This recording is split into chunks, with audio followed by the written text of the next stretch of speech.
morning guys! Welcome back again to my YouTube channel. At nagbabalak nga kami ni Marvin mag-picnics. Nagbabalak kami ni Marvin mag-picnic sa Kinosi Lake. Pero hindi pa sigurado kasi baka nga umulan. Madilim eh. So bibili lang ako ng giniling. Wow, giniling. Mag-spaghetti tayo. Magluluto ako siya chicken wings.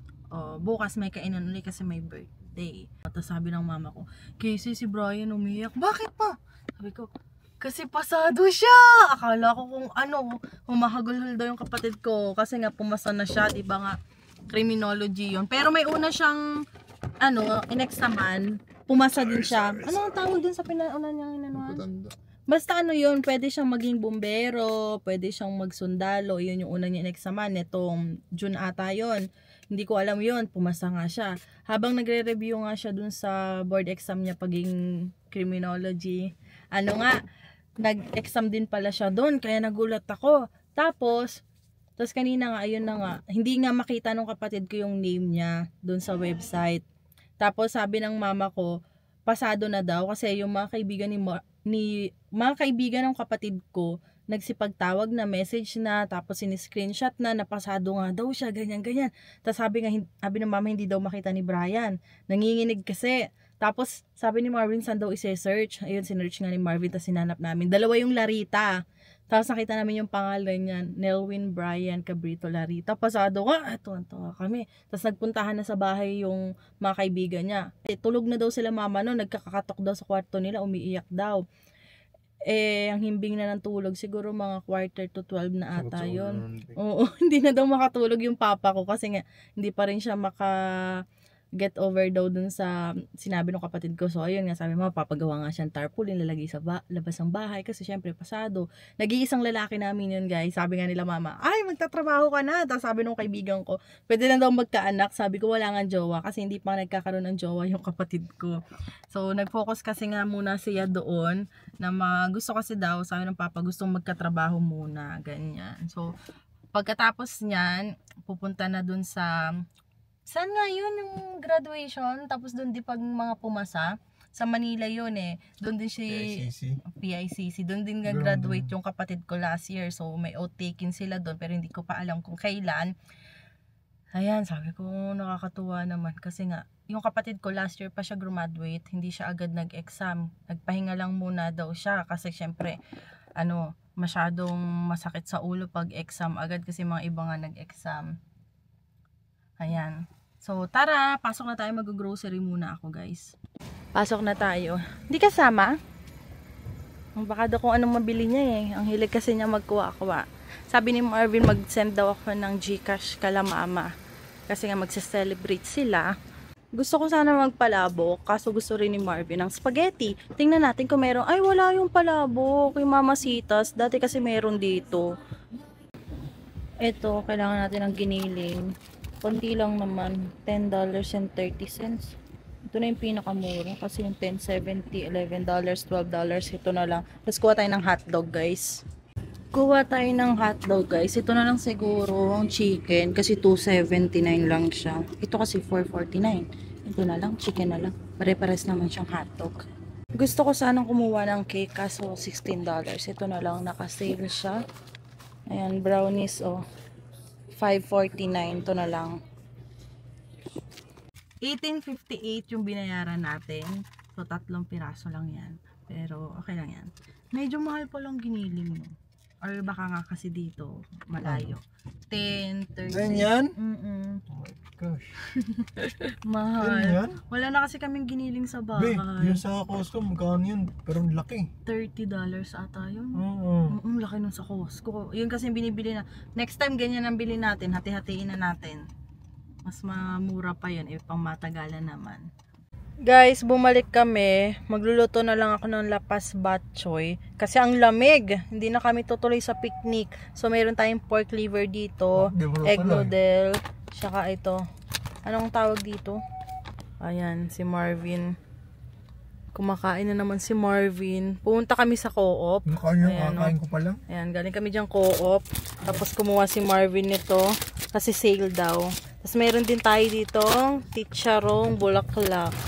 Chicharong bulaklak. Dapat pala dun kami sa kabila bumili kasi mas mura. $3 lang. $3 lang. Ay doon $5. Ah, $6. Eh, yung laki lang naman. Guys, nandito na kami sa bahay. Tapos maglalagay tayo ng eyelashes. Kasi madaming nakapansin nung eyelashes ko last time. Nabagay nga daw sa akin. So, ito yung ginagamit ko. In-order ko sa Shein. So, i-comment ko na lang dito yung code ko para gamitin niyo once na umorder kayo nito. So, ito, mas maganda to kaysa yung magpalagay tayo, diba? Kasi pag nagpalagay, magkano rin yung mga 100 to 150 ata. Ito, magkano mo lang to mabibili sa Shein. Siguro mga $15 lang siya. Tapos ilang beses mo na siyang magagamit. Nakalagay naman dito kung paano siya gamitin. Ayan o. So, 2 beses ko pa lang siya ginamit kasi hindi naman ako masyadong lumalabas-labas. Nandito na tayo sa bahay. Tapos pagpupunta kami ng Regina, nahiya akong maglagay. Kasi syempre, sanay tayo na hindi talaga naglalagay. Ayan. Tinanggal ko nga yan agad. Nung naglagay tayo, tinanggal ko siya agad kasi naninibago ako pag nakikita ako nung makakilala ko dito sa Kipling. Napapadalawang tingin. Kasi naka-eyelashes ako, yung kapal. Tapos sinabi ko kay Marvin kung bagay. Bagay naman daw, kaso mas gusto nga daw niya yung sakto lang daw yung dami. Wala pala yung chani ko. Kasi may chani itong kasama kasi ilalagay natin, guys. So, ayan guys. Curl muna natin yung pilik. Sa Pilipinas pa to galing. Doon tayo dito sa salamin. Diba? Tapos ito yung next. Lagay natin. Para siyang mascara lang.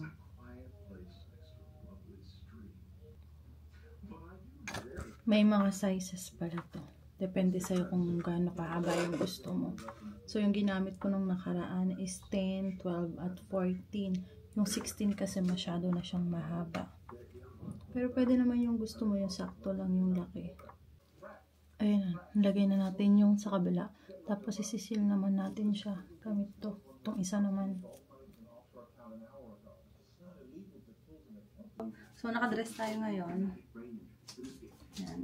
Hindi masyadong kita kasi kailangan ko pang tumikda. Ang ayos natin ngayon. Tapos, naglagay ako ng matte lipstick. 2 klase yung gamit ko. Isang medyo light, tapos dark. Ayan. Nahubad sa akin ito, nakakainis. So, tapos na naman tayo mag-TikTok. Tapos, lalabas na tayo para magluto. Pero, syempre, magbibase tayo. Hindi naman pwedeng katusuot natin. Diba? Pero soon, try ko mag-content yung mga short videos. Kasi may nakikita ako. Yung mga misis nagluluto. Tapos, yung mga outfit nila magaganda. Parang mga ganyan. Yung mga medyo sexy. Ay, taray, sexy. Pero mga short videos lang naman yun na magluluto-luto ka. Kasi nga sabi nila, may nakita akong content, sabi, losyang ka na, lagi ka lang nasa bahay, ganyan. So, yung may mga content siya habang nagkukuskus, nakapang masexy habang nagluluto, yung mga ganun. Tatry ko rin kasi gagawa na kami ni Marvin ng mga short videos sa TikTok, saka sa Facebook page ko, Crystal in Canada. Tapos sa TikTok ko, Crystal Herrera yung aking name doon. Doon ko lang nagagamit yung apelyido ni Marvin. Pero sa Facebook, hindi pa. Kasi if ever nga na may mga ilam ng Facebook natin, ang mga valid ID ko kasi nakalarita pa. Kaya hindi pa ako makapagpalit. Makapagpalit lang ako once na nakapagpalit na ako ng passport ko. Eh, yung passport ko, may ilang taon pa siya. Kasi ang pagkakaalam ko, 2019 ako kumuha ng passport. So, ilang taon na lang naman yung hihintayin natin. Tapos, makakapagpalit na tayo ng passport. Depende pa rin. Pero kasi parang gusto ko pang i-keep yung apelyido ng papa ko. Pero gusto ko na rin gamitin yung apelyido ni Marvin. Diba?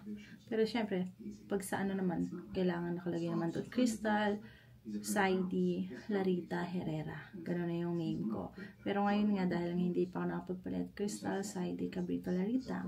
Yan. So, hindi pa rin ako makamove on. Kasi nga, nakapasa na yung kapatid ko. So, may pulis na kami. Ayan. So, hintayin ko na lang ulit sila mama tumawag later. Kung paano ba ang ganap nila. Sabi ko kasi last time, kumain sila sa labas, magpapadala ako. Tapos, sabi ng kapatid ko, sige ate baka sakto rin labas na nung aking resulta nga nung board exam niya. So ayun nga, lumabas na, kaya sabi ko, oh sige, di kung sakaling lumabas, di sabay-sabay na, di ba? Isang gastusan na lang. So hintayin ko rin yung patarpaulin ni mother kasi hinahanap nila yung graduation picture ng kapatid ko. Dahil yun yung gagamitin na ilalagay sa tarpaulin. Ilalagay sa labas ng bahay. Nakakatuwa lang. So, sabi ko nga kala papa kanina kung may video sila nung umiiyak yung kapatid ko kasi nga humahagulhol daw kanina nung kumakatok sa kwarto nila, nakalak nga yung kwarto nila papa, tulog na sila, anong oras na rin naman. So, ayun. Sayang lang kasi yun yung mga gusto kong nakikita na hindi natin maranasan ngayon kasi malayo tayo, di ba? Yun yung mga namimiss natin. So, wala tayo doon. So, yung mga ganyang celebration, hanggang video call na lang talaga. Kaya nga minsan naisip namin yung Marvin, nakakamiss. Pero yun, tiis na lang muna. So mamaya magkwentuhan na lang tayo guys. Lalabas na tayo para magluto. Dapat laging nakatuon sa panglalaunan ay natupad niya ang gamitan at mga damit. Iyahanak na lang naramdaman ay naisip niya ay wala na siyang hihintay sabi. Pero guys, nandito kami sa labas. Dito na lang kami kakain kasi nga hindi kami nakapunta dun sa Kinosi Lake. May mga bubuyog, ang dami. So, ayan na yung ating lapas batchoy. Ayan. Yun yung pinagkakaabalahan ko kanina. Si Marvin, sakto na tapos na ako. Kagigising lang ni Marvin. Tapos niready niya tong upuan, lamesa. Ayan. Tapos nandito rin yung iPad para manood kami ni Marvin. Tapos kinuha niya rin ako ng jacket. Kasi nga baka daw mamaya lumamig. Para hindi na daw ako papasok sa loob. Para kunin yung jacket ko. Pakita ko sa inyo yung itsura ng aking lapas batchoy. Ayan yung lapas. Ay, ang lalaki ng bubuyog dito sa labas. Ngayon ko lang sila nakita. Ayan yung lapas batchoy. Meron niyang itlog, 'di ba? Merong prito na pork, merong yung pinakuluan na pork. Yan. Sarap daw na itsura, sabi ni Marvin. Kamusta tulog mo? Sarap. Yung biglang tulog niya kanina eh. Oras ba natulog? Hindi ko alam. Mga alaunang mahigit or mga alaunang mahigit ka natulog. 2 hours. 2 hours ka rin natulog. Nanonood kami guys. Ayan. Ang iced tea dito guys. Ito pa yung sa Taste of the Philippines ng sa Regina. Hindi ko pa nainom. Kaya naglagay lang ako ng yelo dito. Tapos meron kami dessert ni Marvin. Ng brownies. Ayan. Nanonood lang kami. Kain. Hindi ko nga maano kung ano yung lasa eh. Haluin mo.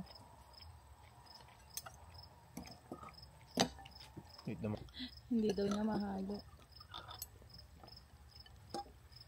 Sobrang ano to, overload to. Ay nga, hindi nga makakasya. Overload yung lapas batchoy ko. Sobrang daming lahok. Sobrang daming lahok, din na daw niya mahalo.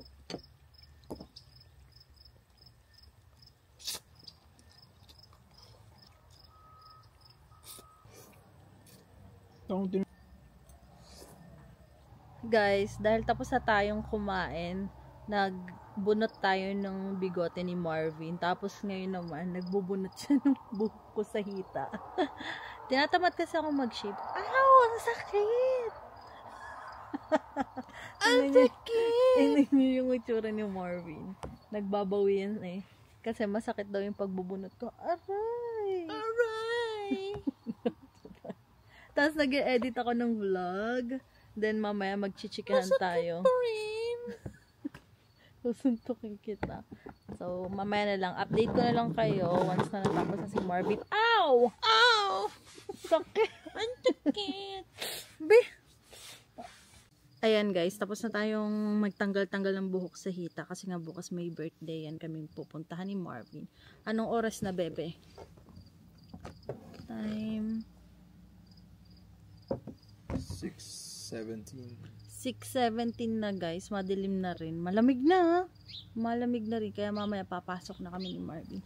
So ayun nga, gusto ko lang i-share sa inyo na 1 year na pala yung PGWP ni Marvin. So mayroon na lang kaming natitirang 2 years dito. Hindi na, rough ko na lang.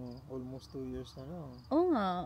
Mga 1 year, 11 months. 1 year and 11 months na lang yung natitira namin dito sa Canada. So, hindi natin alam kung ano yung mga pwedeng mangyari sa amin dito. So, enjoy na lang muna namin kung anong pwedeng gawin, 'di ba? Kaysa naman stressin namin yung sarili namin. Kasi tapos na kami dun sa part na yun na sobrang stress at ayaw na namin bumalik sa ganyan. Kasi syempre, iba-iba naman yung mga istorya. Baka hindi kami para sa Canada kasi may mga iba naman, 'di ba, be, Na... Sabi na rin ibang viewers dati. oo, Ang mga nagko-comment na baka hindi nga sa Canada kami kasi nga syempre sa ngayong taon na to, grabe yung pagsubok na dumating sa amin ni Marvin, ang dami. Kaya ano na lang, enjoy na lang namin yung natitirang buwan na nandito kami sa Canada. Taon, yeah. Ang bilis lang ng araw, tingnan nyo guys, parang yung pakiramdam namin ni Marvin, parang kadadating lang namin dito sa Saskatchewan, pero ayan, magwa 1 year na nga magwa 1 year na kami ngayong November, ang bilis. 'Di ba, sa Regina kami nagsimula, tapos ngayon dito kami sa Kipling, tapos hindi pa namin alam kung ano bang mangyayari pa. Ngayon nga, walang ibang pwedeng mapagtrabahuhan dito. Kasi yung mga iba din dito, yung mga natanggal, possible din na lumipat sila ng ibang town. Iyon ang possible mangyari kasi ito lang yung talagang pinakamalaki. Kasi yung puti, yung Canadian nakatrabaho ko, tinanong niya ako kung nakahanap na ako ng work, mag-a-apply siya ng EI, tapos sabi ko, wala na bang ibang ma-applyan dito? Sabi niya, meron naman daw, kaso ngayon nga yung mga grocery store, hindi tulad nung sa company namin, iyon lang daw yung malaking company dito, tapos may isa pa na babuyan nga. Pero iyon, mas malayo, 45 minutes daw yun. Ako naman, hindi naman tayo nagdadrive guys, tapos mag-winter pa, so ang hirap. Kaya, ayun, alam ko namang hindi lang kami yung nasa gantong sitwasyon, kasi may mga iba rin kaming kasama na mas iba yung nangyari sa kanila, mas sobrang nakaka-stress yun sa kanila, compare sa amin, kasi si Marvin kahit pa paano nakapag-stay. So, ayun, kaso, syempre, kahit may work si Marvin, may part-time ako, may bills pa rin kami ni Marvin na tumatakbo guys. Kaya kailangan pa rin talaga namin ng may full-time na kailangan may full-time pa rin ako. So if ever nga na kami ay uuwi ng Pilipinas, at least 'di ba, meron kaming ipon ni Marvin. So makapagsimula kami o pwede namang maghanap uli kami ng trabaho sa ibang bansa uli, hindi sa Pilipinas. Depende naman yan. Kasi, syempre, sa dami na rin namin na-meet dito dahil nga palipat-lipat kami ni Marvin. Tsaka may mga ibang vlogger, may ibang mga subscriber kami na-meet na, yun nga, may na-meet kami na galing silang New Zealand. 7 years siya doon, hindi daw siya naging PR. Tapos dito sa Canada daw siya naging PR. Tapos, meron din kami yung landlord namin, yung sa Japan siya dati, tapos nag-try siyang mag-apply dito sa Canada, tapos dito siya na PR, citizen na siya. Tapos yung kapatid niya na permanent resident sa Canada, nag-try mag-apply dito sa Canada, tapos ngayon PR na din, 'di ba? May kanya-kanyang kwento. Tapos may nabit din kami PR na sa Australia, tapos napili pa rin nilang mag-Canada. Iba-iba, may iba naman na dito nagsimula sa Canada, hindi naging okay. Sa New Zealand sila naging okay. May iba na sa Australia, 'di ba? Kasi madami ka namang opportunity sa ibang lugar kung pag-aaralan mo lang talaga kung paano, 'di ba? Kasi yung pagpunta talaga namin ni Marvin, nasabi naman namin sa inyo na biglaan talaga, so wala talaga kaming alam kung ano yung proseso, paano maging permanent resident. Basta sinabi, in demand daw yung program ni Marvin, so go kami, kunin ni Marvin. So hindi namin naisip na mas maganda pala sa mga ibang province kasi mas madali yung PR, may mga sariling pathway sila. Kasi sa Toronto ngayon, lalo na ngayon, nagkakahirapan na, may mga iba kaming kakilala sa Toronto, nag-a-ask na rin ng help if ever nga na pwedeng ma-recommend sila dito sa work namin. Kaso ayun na nga guys, nagkaroon nga ng layoff. Oo, kasi meron nga din kaming gustong ipasok. Ayun, kung wala lang sana yung tariff, dire-diretso naman yan guys. So ayun lang, yung tariff hindi natin sigurado kung hanggang kailan yan, 'di ba? Kung hanggat nandyan yan, talagang yung mga manufacturing daw talaga mag-i-slow. Kaya ayun. Sakto na slow, no? Hindi. Meron nga daw nung pa siguro mga winter pa nag-start, tapos yung iba naman usap-usapan last year pa. Tapos yun sa amin nga, ngayon lang daw nga, diba yun sa atin. Kasi may mga ibang nag-message din sa akin galing Ontario, nag-a-ask dahil nga na-lay-off sila sa work nila sa Ontario sa manufacturing nga daw dahil nga daw sa tariff. Ang daming nag-message sa akin, guys. Tapos yung iba ko namang makakilala doon na magaganda yung mga trabaho, talagang in demand yung trabaho nila. Nahihirapan sila dahil sa employer. Kasi yung employer kailangan na daw talaga ng form para may support sila. Para Ganun ba? Nakwento nga rin yan sa akin ni Ate Rose kasi nga naglipat nga sila ng ibang province, tapos yung mga naiwan nilang mga kaklase sa Ontario nag-message sa kanila kasi nga daw mas mahirap na daw lalo ngayon, tapos healthcare nga lang daw yung nidro-dro, kaya ayun, lalo na ngayon talagang naghihigpitan na talaga pagdating sa mga temporary foreign worker dito sa Canada, guys. Kaya baka i-focus talaga na nila yung mga PR na lang siya ka-Canadian. So, wala tayong choice. Kung uuwi tayo, edi uuwi. If ever na gusto nating bumalik, may ibang paraan naman, pero hindi natin sure kung makakapag-accept pa ba sila ng mga temporary foreign worker hanggat hindi pa naging okay dito sa Canada, diba nga? Dahil nga madaming walang trabaho, tapos yung mga bahay nga daw dito na wala na daw matirhan yung mga iba, ganto ganyan. So, ang daming nangyayari. So, kami naman ni Marvin, tanggap na din naman namin if ever na uuwi kami. So, kailangan lang talaga namin mag-ipon para at least makapagsimula kami pag umuwi kami sa Pilipinas. Or pwede din sa, try din sa ibang bansa. Kasi, syempre, ang dami rin nangyayari ngayon sa Pilipinas, guys.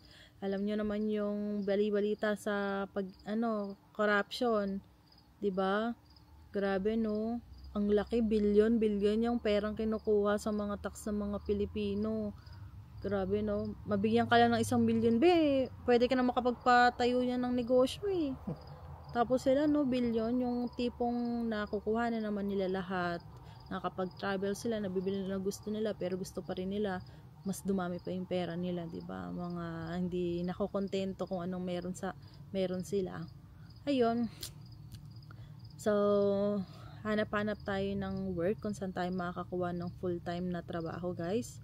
Tapos yung sa PR namin, tingnan na lang natin kung ibibigay sa amin ni Lord, edi ibibigay. Pero pag hindi, tanggapin na lang namin na uuwi talaga kami ni Marvin. Walang sama ng loob, 'di ba, bebe? Sabi nga ni Marvin, if lilipat nga, walang sisihan kung anong mangyayari. Gusto may pera. Iyon na lang. Pag murang pera. Kaya ayun, at least naman kahit papaano may ipon naman kami ni Marvin, so kailangan dagdagan na lang para kahit papaano talagang malaki-laki yung uwi namin sa Pilipinas, guys. Pwede naman kami magnegosyo doon, or pwedeng mangyari mag-aral ako or mag-aral si Marvin nung mga trabaho na in demand sa ibang bansa, tulad ng nursing or yung mga welder, pwede din construction kasi yun yung mga in demand, carpenter, yung mga ganyan ba. So mayroon nga din sa Spain, di ba? Mayroon din sa Australia. Sa Australia medyo naghihigpitan na rin. Sa New Zealand, ngayon ang dami din nagpupuntahan ngayon sa New Zealand. Madami namang bansa, guys, na pwedeng applyan mo kung gusto mo talagang umalis talaga sa Pilipinas, no? Kasi nga, yung mayaman ang Pilipinas, diba, bebe? Ano lang talaga, ang dami lang talagang kurakot. Kung meron lang nagmamanage talaga ng maayos sa Pilipinas. Ang dami sinabi ni Jessica Soho, diba?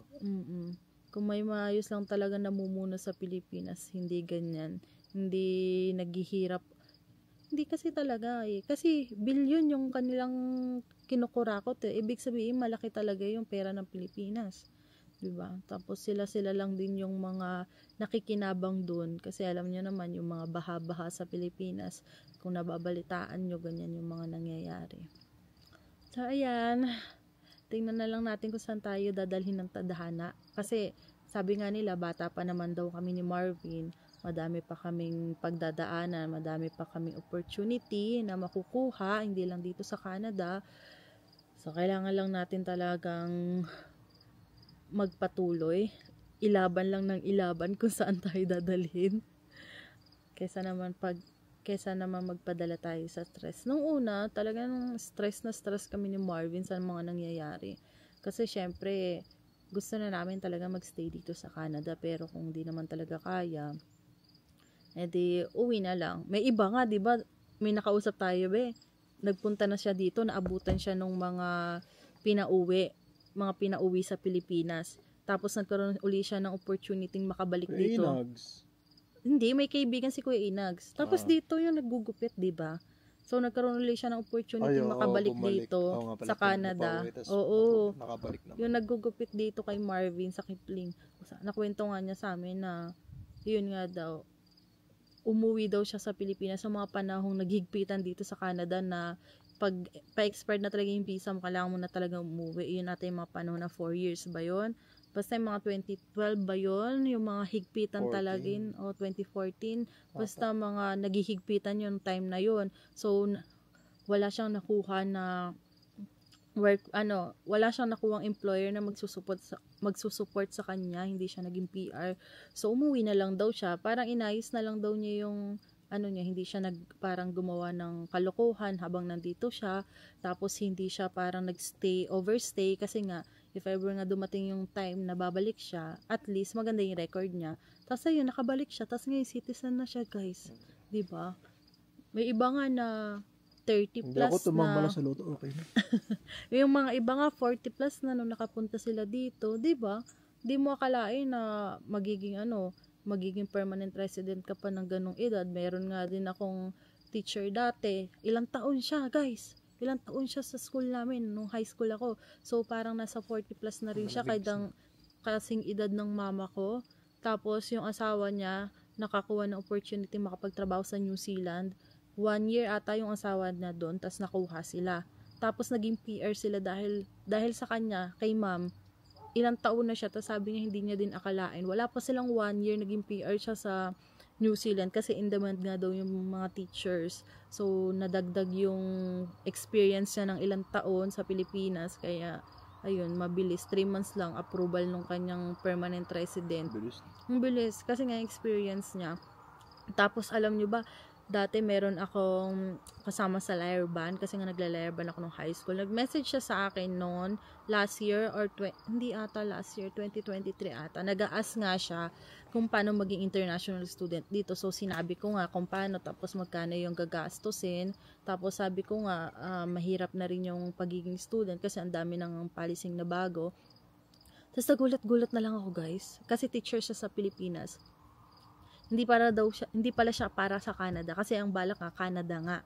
Alam niyo kung nasa na siya ngayon, nasa US, teacher. So hindi siya nag-international student dito kasi syempre pag international student, malaki magagastos mo, mag-aaral ka, yung work mo konti lang, 20 hours lang. Tapos yun, nakapunta siya ng US, full-time na teacher siya. So hindi na, 'di ba? Hindi na siya mag-aaral, diretso teacher na siya. Tapos hindi na siya gastos ng sobrang laki tulad nung sa ating naging international student muna bago makapagtrabaho ng full-time. Tapos after 1 year niya, teacher din yung nanay niya. Nag-apply din yung nanay niya sa US teacher. Kasing edad lang din niya ni Mama, 40 plus. Ngayon silang magnanay na teacher na sa US. Grabe, sabi yung galing. Tapos yung isa naman naka-batchmate ko sa SLSU, nag-message nga siya sa akin na gusto nga niyang maging international student dito sa Canada. Tapos sabi ko nga, ang dami ng ganun sa mga policy. Siyempre, ang hirap naman na sabihin ko na, sige, kasi alam naman natin kung anong nangyayari talaga dito. Kasi may madaming mga consultant na nagpo-post na madali daw maging PR dito, ganto ganyan, kasi may mga nagme-message niya sa akin, may nakukuusap daw silang consultant, tapos dadalhin sila sa Toronto, doon daw yung mga school, tapos sabi nga niya, pwede daw siya, sinabihan daw siya ng consultant, pwede daw mag-work habang nag-aaral, sabi ko pwede, pero 20 hours lang per week ang pwede, mas ayun na nga, tapos nagulat ako, hindi siya nagtuloy ng student dito sa Canada, last year niya ako tinanong. Tapos ngayon, guys, nasa Australia na siya. So, dun pala siya talaga sa Australia. Maganda nga dun kasi malapit sa Philippines. Ayun, malapit sa Pilipinas. Mura pati ticket. Mura ang ticket. Kasi yung mga kaibigan ko na sa Australia sila, dun sila naging international student. May isa dun nakauwi na. Tapos yung isa naman dun na ahead lang ako noon. Nakatatlong balik na ata siya sa Pilipinas. Sabi ko, buti pa sila nakakauwi. Kami ni Marvin di makauwi kasi nga mahal yung ticket. Mga ticket ka. Yun nga kung if ever na mag-a-abroad ulit kami ni Marvin, kung mapauwi kami dito at mag-apply kami, yung malapit-lapit na lang sa Pilipinas para if ever na gusto namin umuwi, namimiss namin pamilya namin, madaling umuwi, diba? Pero kung dito naman tayo pala rin, kunin na lang namin yung pamilya namin para sama-sama kami dito, diba? Yun lang naman ang mga pwedeng mangyari, guys. Kaya, ayun. So, kung may mga mababash dan na mali yung ginawa namin, na lumipat kami, ganto ganyan, kahit di naman mag-stay kami dun sa Ontario, wala ding mangyayari eh. Kasi nga, yung mga iba rin namin kakilala, wala na rin, give up na rin sila sa Ontario, sobrang dami na rin lumipat na mga kakilala namin. Hindi naman sila dito sa Saskatchewan, iba-ibang province, di ba? So, ayan, syempre, bawat province, nag-iiba na rin ang mga policy kasi nga sobrang dami nang nagsisipaglipatan. Tulad nga dito sa Saskatchewan, nung lumipat kami, so ang daming nangyaring pagbabago. Hanggang sa, sabi nga, hindi natatanggap ng mga galing sa labas ng Saskatchewan ng mga student. Tapos, nagkaroon ng policy na pwede, pero dapat nasa healthcare ka, tapos agriculture. Ayun nga, sa awa ng Diyos nga, nakapasok yung sa work ni Marvin, agriculture. Tapos ngayon nga lang, ang problema nga dahil nagka-tariff, so panibagong pagsubok na naman ang nangyari na nagkakaroon ng layoff, tapos hindi pa natin sigurado kung magtutuloy-tuloy pa ba yung work nila, di ba? Tuloy naman siguro sana. Tuloy, pero siguro magbawas-bawas ng oras. If ever naman na hindi kami magiging PR ni Marvin, ang hirap no nang si Marvin konti yung oras, tapos ako part-time lang, konti lang maiipon namin, diba? Tapos ma-PR ka agad, no? Ang processing times kasi 21 months. Kaya naman nun sa atin, ang problema lang. Sayang. Ang problema lang, kailangan kasi hindi ka mabawasan ng oras kasi kailangan full-time ka. 30 hours. 30 hours. Eligible na naman kasi by 6 months eh. 1 year na Bagay. Okay na yun. So, ayan. Tingnan na lang natin. Abangan nyo na lang kung ano yung mga mangyayari pa sa amin ni Marvin dito sa Canada. Kung saan ba tayo dadalhin. Baka dadalhin ulit tayo sa ibang bayan. Hindi gumawa sa ibang bansa, sa ibang planeta na lang. Sa Jupiter. Basta na lang. Maging ano na lang kami ni Marvin, grateful na nakapunta tayo ng Canada, diba be? At least na-experience natin ang Canada. Kasi hindi naman natin akalain na dito tayo makakapunta eh. So, 60. So, ayun, hanggang dito na lang guys ang ating vlog. So, abang-abang na lang kayo sa mga susunod na kabanata namin dito sa Canada, diba? So, yun lang. Don't forget to like and subscribe sa YouTube channel ko. Pati na rin ang Facebook page ko na Crystal in Canada. Gagawa tayo ng mga short videos na nakakatawa. Mga content namin ni Marvin. Diba? A-acting ka. Ay, pinapakita niya yung dimple niya. So, hanggang dito na lang guys. Bye! At lobat na rin naman ako. Mag-bye ka!